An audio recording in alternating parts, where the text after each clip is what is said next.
ભારતીય સુરક્ષા સંહિતાની કલમ નંબર 163 માં લખવામાં આવ્યું છે કે ભીખ માંગવી ગુનો નથી, પણ ભીખ આપવી ગુનો છે.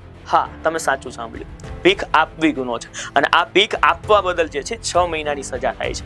આ જે છે એ કલમને લાગુ કરનારું પહેલું રાજ્ય જે છે મિઝોરમ બન્યું. આજથી જે છે ડિસેમ્બર 2024 ની વાત કરવા જઈએ તો પહેલું શહેર જે છે એ ઇન્દોર બનેલું મધ્યપ્રદેશનું, કે જેમાં ભીખ આપવી ગુનો છે. ભીખ આપવા બદલ જે છે 6 મહિનાની સજા થઈ શકે છે. આવું જે છે આ કલમની અંદર જે છે લખ્યું છે. આ અંતર્ગત પહેલું રાજ્ય જે છે પરિવાર કહું છું કોણ બન્યું છે? મિઝોરમ. સંપૂર્ણ રાજ્યમાં કોઈ પણ વ્યક્તિ જે છે ભીખ આપી શકશે નહીં. ભીખ આપવી એ જે છે શું બની જશે? ગુનો બની જશે. ભીખ આપવા બદલ 6 મહિનાની જે છે સજા થશે.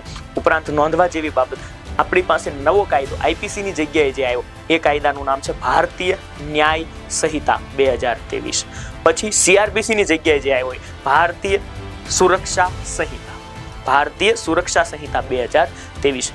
બરાબર છે. અને ત્યારબાદ ઇન્ડિયન એવિડન્સ એક્ટ જે હતો તેની જગ્યાએ જે છે ભારતીય સાક્ષ્ય અધિનિયમ. સાક્ષ્યનો મતલબ થાય પુરાવા. આ 2023 નો કાયદો. આ ત્રણેય કાયદાઓ એક સાથે 1 જુલાઈ 2024 થી જે છે એ લાગુ થયા. અને આ ત્રણેય કાયદાઓ સૌથી પહેલા લાગુ કરનાર પહેલું શહેર ચંદીગઢ હતું.